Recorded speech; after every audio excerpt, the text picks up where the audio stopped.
বিশ্বকাপ চলাকালীন সময়েই নতুন মৌসুমের দল গোছাতে বরাবরের মতোই সবচেয়ে বেশি তৎপর ছিল গত মৌসুমে ট্রফি শূন্য থাকা Spanish giant Real Madrid.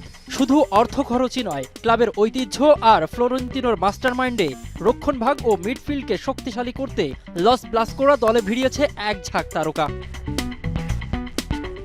Chelsea থেকে ৫৫ মিলিয়ন পাউন্ডে রিয়ালে যোগ দিয়েছেন Spanish left back Mark Cucurella.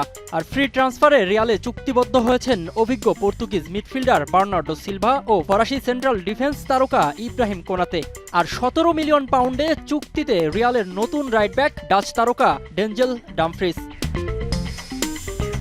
অন্যদিকে আরেক স্প্যানিশ ক্লাব বার্সেলোনাও বসে থাকেনি বিশ্বকাপ চলাকালীন সময়ে।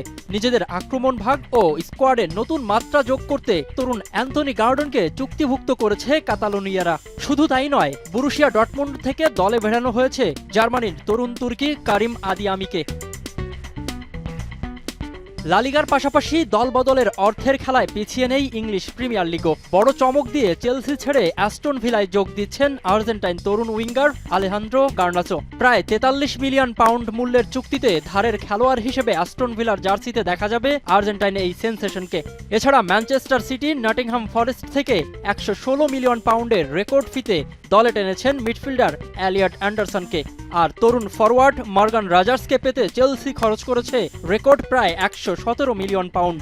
আর ইতালিয়ান মিডফিল্ডার সান্দ্রো টোনালিকে ১০০ মিলিয়নে নিউক্যাসল থেকে দলে টেনেছে টটেনহ্যাম। অর্থের ঝনঝনানি আর দল বদলের সমীকরণ শেষে সবুজ মাঠে নতুন দলের জার্সি গায়ে ফুটবলারদের ক্লাব ফুটবলের ঝলক দেখতে মুখিয়ে এখন ফুটবল বিশ্ব। মিনারুল ইসলাম, এখন।